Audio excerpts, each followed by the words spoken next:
அனைவருக்கும் வணக்கம். அண்ணன் சீமானவர்களை நான் பார்த்து கிட்டத்தட்ட 40-45 நாள் ஆச்சு. அவர் எந்த ஊடகத்துக்கும் பேட்டிக்கோ ஒரு ப்ரெஸ் மீட்டுக்கோ ஒரு எந்த உரையாடல் எதுவுமே இல்லை. அண்ணன் சீமானவர் வந்து கட்சி கூட்டத்தில் வந்து கலந்துக்கிறாரு, அவ்வளோதான். ஏதாவது கல்யாணிலேருந்து கூப்பிட்டா கலந்துக்கிறாரு, அவ்வளோதான். அந்த மாதிரி தான் வந்து இருக்கார். அவர் வந்து பார்த்திங்கன்னா அரசியலில் ஒரு அரசியலே அவர் வந்து பண்ணலை அப்படின்னு கூட சொல்லிக்கலாம். அரசியல் வந்து பார்த்திங்கன்னா அறிக்கை விட்றாரு, அந்தளவுக்கு தான் இருக்குது. மற்றபடி அண்ணன் சீமானை எங்கேயுமே பார்க்க முடியாது அப்படிங்கிற லெவலில் வந்து இருக்குது.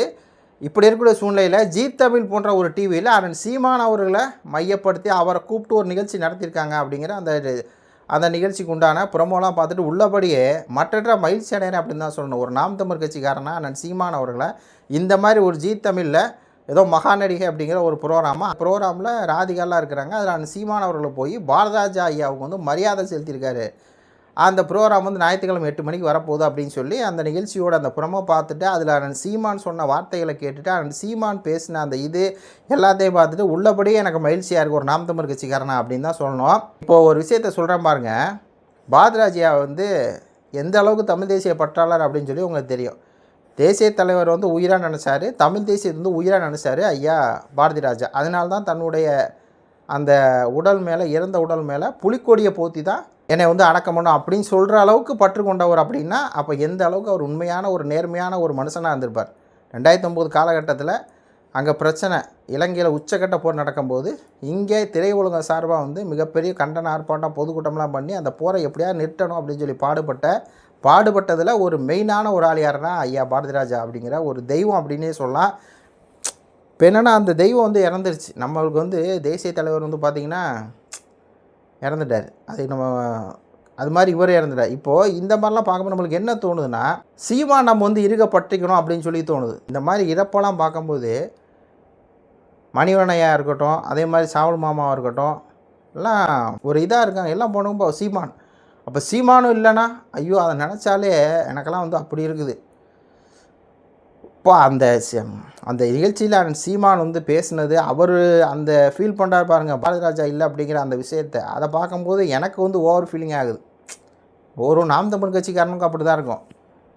பாரதிராஜா வீட்டு முன்னாடி தான் நான் காரை கொண்டு போய் நிப்பாட்டிட்டு வாக்கிங் போவேன், இன்றைக்கி வந்து கார் இருக்குது நான் இருக்கிறேன், ஆனால் பாரதிராஜா ஐயா இல்லை அந்த வீடு இருக்குது அப்படின்னு பேசும்போது நம்மளை அறியாமலே நம்மளுக்கு வந்து என்ன ஆகுது, சீமான் இல்லைன்னா என்ன ஆகும் அப்படிங்கிற மாதிரி ஆயிடுது. நம்மளுக்கு மைண்டே அப்படி தானே இருக்குது.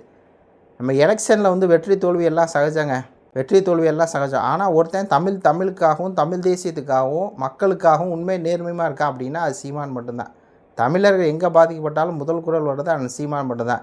சீமான் அப்படிங்கிற ஒருத்தர் மட்டும் இல்லை அப்படின்னா இங்கே பல திட்டங்களை 8 வழிச்சாலையாக இருக்கலாம், பல விஷயங்களை வந்து பண்ணியிருப்பாங்க. காவேரி முல்லை பெரியார் எல்லாம் பண்ணியிருப்பாங்கன்னு வைங்களேன், தமிழ்நாட்டை இது பண்ணியிருப்பாங்க.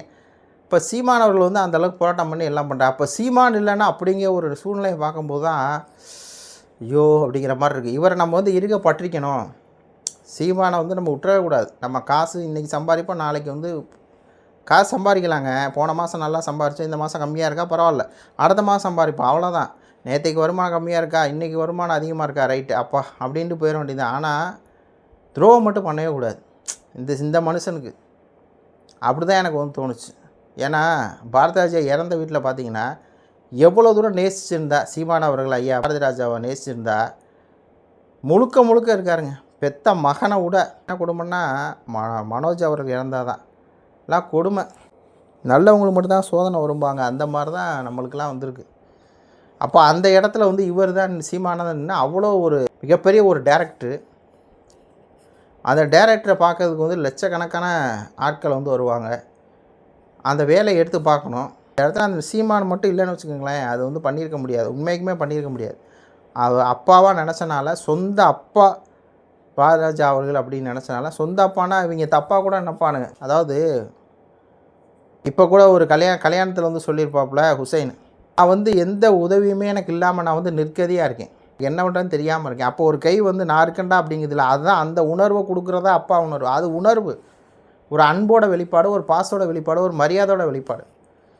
அம்மான்னு சொல்லி நம்ம ஃப்ரெண்ட்ஸோட அம்மாவெல்லாம் அம்மாம்போம். ஏன்னா ஒரு அன்பு, ஒரு மரியாதை, அந்த மாதிரி ஒரு மரியாதையான ஒரு சொன்னார் அப்படின்னு இல்லை. அந்த அளவுக்கு என்ன அந்த இறுதி ஊர்வலத்தை அவ்வளோ சிறப்பாக அவ்வளோ தூரம் சீமான் அப்படிங்கிற ஒருத்தர் இருக்கனால தான் இங்கே இருக்குது. அப்புறம் சொந்த ஊரான தேனியில் போய் குண்டுகள் முழங்க அரசு மரியாதையோட இது பண்ணார். அப்போது அவர் வந்து அவ்வளோ தூரம் வந்து பார்த்திங்கன்னா ஐயா பாரதிராஜா அவர்களோட வந்து இது பண்ணுறாரு, பார்க்கும்போது நம்மளுக்கு இதாக இருக்குது, அவர் பேசும்போது இதாக இருக்குது.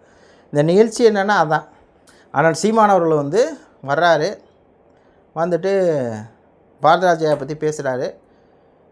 இதுவரையும் வந்து பார்த்திங்கன்னா கிராமங்களை வந்து திரையில் காட்டினதே இல்லை.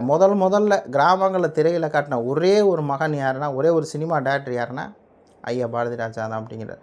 அதுக்கு முன்னாடியெல்லாம் எப்படின்னா சும்மா ஸ்டுடியோக்குள்ளே எடுப்பாங்க. ஆனால் முதல்ல கிராமத்தை காமிச்சு, நகரத்தை காமிச்சு, வெளியே கேமரா கொண்டு வந்து படம் எடுத்ததே ஐயா பாரதிராஜா தான். அதான் எங்களுக்கெல்லாம் வந்து பார்த்திங்கன்னா ஒரு சினிமா மேலே ஆசையும் வந்துச்சு அப்படின்னு சொல்லி சொன்னது.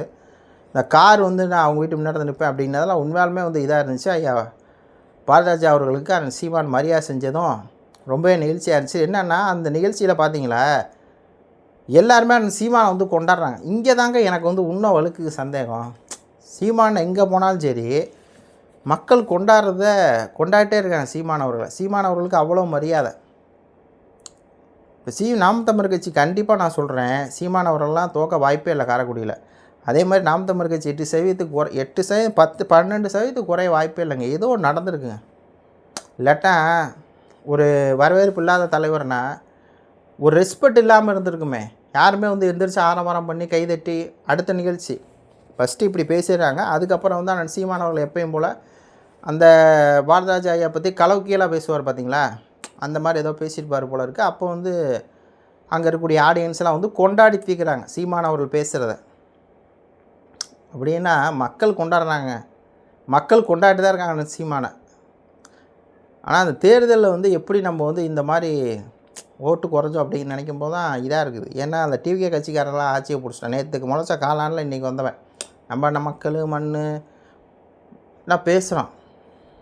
தமிழ் மொழி இனம் எந்த பிரயோஜனமும் இல்லை. 2000 ரூபா பணம் கொடுக்குறேன், தாலிக்கு தாங்க கொடுக்குறேன்னு சொல்லி ஜெயிஸ்டாப்பில் நான் பார்க்கும்போது நம்ம இன்னும் நம்மளுக்கு எப்படி அதான் ஒன்று இவிஎம் மிஷின் ஒரு வேலை நடந்திருக்கு, இன்னொன்று இப்படியும் நடந்திருக்கு. அப்படிங்கும்போது தான் நம்மளால் வந்து ஒன்றுமே ஒரு யூகிக்க முடியாமல் ஒரு நேரம். ஆனாலும் கூட அந்த சீமான் கொண்டாடப்படுறாரு அப்படின்னா மக்கள் செல்வாக்கு அண்ணன் சீமானுக்கு இருக்குது அப்படிங்கிறது இந்த விஷயத்தில் வந்து நல்லா தெரியுது. இந்த நிகழ்ச்சிக்கு பார்க்கும்போது தெரியுது. டிவி நிகழ்ச்சியில் கொண்டாடணும் அவசியம் இல்லை, ஏன்னா மக்கள் கொண்டாடுறாங்களே எங்கே போனாலும் வந்தாலும். இப்போ சீமானவர்கள் மக்கள் கொண்டாடி தான் இருப்பாங்க. சீமானவர்கள் வந்து யாராலும் வீழ்த்த முடியாது. இந்த இடைத்தேர்தலில் சீமான் ரெடி ஆகிட்டு இருக்கார் பாருங்கள். ஜிம் ஒர்க் அவுட் அவர் பண்ணுற அந்த இதெல்லாம் வருது. நான் கூட நேற்றுக்கு ஒரு போஸ்ட் போட்டிருந்தேன், பார்த்துருவீங்களா? அந்த சீமான் வந்து ஹெவியாக வந்து பார்த்திங்கன்னா இந்த இடைத்தேர்தலுக்கு வந்து ரெடி ஆகிட்டு இருக்கார். ஒரு பக்கம் விஜய் அவர்கள் வந்து இடைத்தேர்தல் உருவாக காரணமாக இருக்கார். கரூர் எம்எல்ஏவெல்லாம் அவர் ராஜினாமா பண்ணுவார், தவைக்கலை போய் சேரணுங்கிற பண்ணுறாரு. அப்போ புரிஞ்சுக்கிட்டிங்களா? அந்த இடைத்தேர்தலை உருவாக்குறது யார்? தேர்தல் வந்து இடைத்தேர்தலை தள்ளி வச்சு தமிழ்நாட்டுக்கு மட்டும் அறிவிக்கலை, மற்ற பக்கமாக அறிவிச்சிட்டாங்க. ஜூலை மாதம் இடைத்தேர்தல் வந்து 4 தொகுதிக்கு இப்போ 5 தொகுதிக்கு அறிவிக்கிற மாதிரி இருந்துச்சு. அடுத்து 2 எம்எல்ஏ ராஜினாமா, அடுத்து இப்படி போயிட்டுருக்குது. இடைத்தேர்தல் உருவாக்குறாரு ஒருத்தர். இடைத்தேர்தல் நம்ம கண்டிப்பாக சாதிக்கணும் அப்படிங்கிற ஒரு முயற்சியோடு அண்ணன் சீமானவர்கள் வந்து உடம்பை வந்து பயிற்சி பண்ணி நல்லா வச்சுக்கிட்டு, ஏன்னா 60 வயசு ஆயிடுச்சுல, 60 வயசு மாதிரியே தெரியாதுங்க அண்ணனை பார்த்தா. 25 40 எனக்கு தெரிஞ்ச அண்ணன் சீமானுக்கு 40 வயசு தான் இருக்கும். பொய் சொல்கிறாரு, வயசு எச்சா பேசுகிறாரு, எச்சா 60ங்கிறாங்க அப்படிங்கிற மாதிரி தான். அந்தளவுக்கு உடம்பு வந்து இதை வச்சுருக்காரு.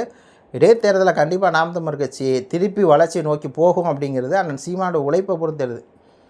அப்போ இந்த இவிஎம் மிஷினு அப்படின்னு சொல்லி கேட்பீங்க. இவிஎம் மிஷினில் வந்து அந்த மாதிரி ஒரு விஷயம் நடக்குது, அதை மீறி தான் நம்ம என்ன பண்ணுறது, இந்த சிஸ்டத்தில் இப்படி தான் வர வேண்டியிருக்குது. அதுக்குள்ளே தான் நம்ம வந்து போராட வேண்டியிருக்குது. பாப்பா என்ன நடக்குது அப்படின்னு சொல்லி இது உங்களுடைய கருத்துக்களை சொல்லுங்கள். நன்றி, வணக்கம்.